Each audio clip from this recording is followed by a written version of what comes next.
roommates.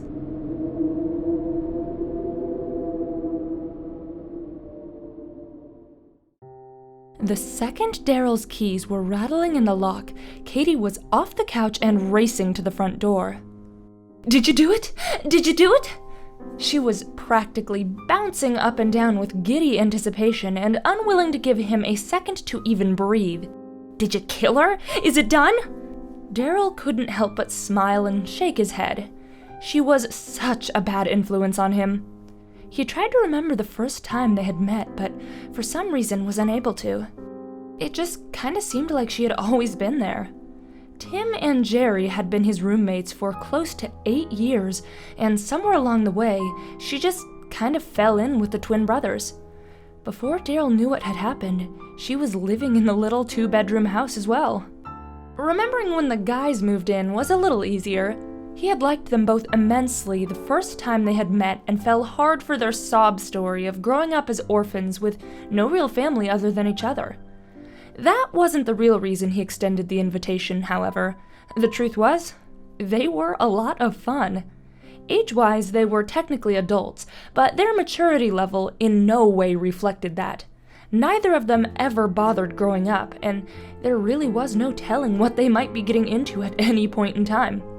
Plus, they really liked to play up the identical twin aspect and enjoyed going with the same look as each other every day. Daryl could tell them apart.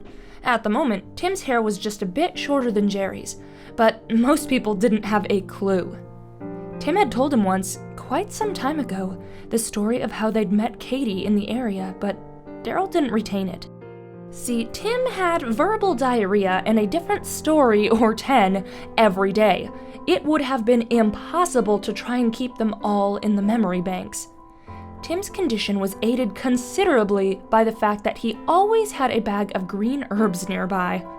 Jerry wasn't quite the stoner as his brother, but he did partake from time to time. Daryl hadn't complained when Katie started hanging around. There was something about her that he found truly compelling. It wasn't that he had the hots for her or anything like that. She was not his type. But she was sweet and funny and an absolute dynamo of highly contagious, positive energy. He loved the way that she kept them all in line, yet on their toes at the same time. For all these reasons and others that he didn't fully understand, she could talk him into practically anything.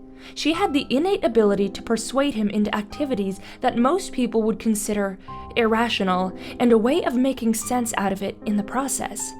That's the way it was with Julie, his soon-to-be deceased ex-girlfriend, as well as Marcus, his recently deceased ex-best friend. As crushing a blow as discovering their secret liaison was, Daryl was originally going to just break off both relationships and count his blessings that he discovered the infidelity when he did, and not further down the road when she might have been his wife and he might have been his best man. It had been Katie who had finally gotten him to see the reasoning behind ending their lives. They were, after all, bad people. Who knows who else they would end up hurting in the long run? It was the same thing with Yuri Milosh, the Ukrainian guy who used to live down the street that swindled Daryl out of nearly $3,000 in his Ponzi scheme. How many little old ladies would he have cleaned out before someone finally stopped him?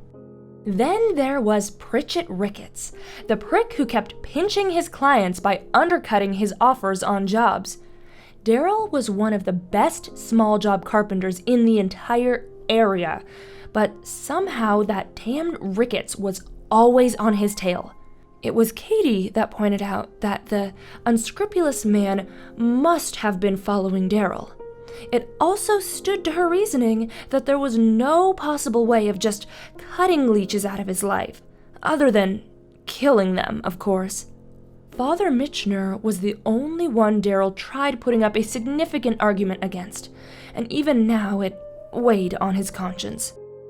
Father Andrew Michener had been the pastor at the local Catholic church for nearly 40 years before he passed on. Daryl's grandmother, who left the little house to him when she died, attended services there twice a week, every week until she died, and the priest had grown fondly attached to the longtime widow. When Daryl moved in 9 years ago, Father Michener had made it a point to visit the home and check in on Doris's grandson, and Daryl quite liked the pleasant man. Not enough to attend his church, but he did like him. It was Tim and Jerry who initially didn't care for him. The first time they met, the father made a lighthearted joke about being freeloaders who didn't pay rent, and despite the lack of malicious intent, the guys, who never took offense at anything, had their feelings hurt. That was really no big deal, but the priest continued to make weekly recruiting visits, and eventually Katie was the one to see the demons in him. Absolutely terrified the first time she saw the man and the creatures possessing him from within, she later explained that the gift was called discernment, and that she had always been able to see unclean spirits. Daryl fought her for some time on the issue, but her fear was real, and Katie never lied to him. Or anyone for that matter. She was truthful to a brutal fault, and in the end, he believed. He believed in a world beyond the one he could. He believed that Katie had gifts that he did not, and above all, he believed her when she said they would be plagued by demonic attacks if the poor man wasn't put out of his misery. It was, by her estimation, a mercy killing. Daryl had been hoping that moment of bestowment mercy would be the last time he would have to deal with such unpleasant things. But here he was again. "So," she pressed, "are you going to answer me or what?" Daryl chuckled again and pushed past her to the living room. "Are you going to give me a chance to actually answer?" Katie feigned offense behind him and said, "Well, excuse me, by all means." Tim and Jerry were wrestling with each other on the other couch like a couple of teenage boys, and didn't bring it to an end until Daryl plopped down on the couch next to them, diverting their attention. "Well?" Jerry asked what they were all thinking. "He hasn't said." Katie had positioned herself on the lazy boy across from them. "For some reason, he's trying to play it cool, which," she paused for effect, "is not cool." The brothers began to fall over each other with raucous laughter, which brought Daryl's attention to the empty baggie and green herbs strung about the coffee table. They were high as kites. Sometimes living with those two was like being in a frat house, or having children maybe. He definitely didn't take them as seriously as he did his female roommate. "Well," Daryl finally spoke, "not that you two yahoos will remember later." He was looking at the twins, and they fell into another round of side-splitting. "But yeah, I did. I cut her brake line." Katie's jaw dropped. "You cut her brake line?" she repeated.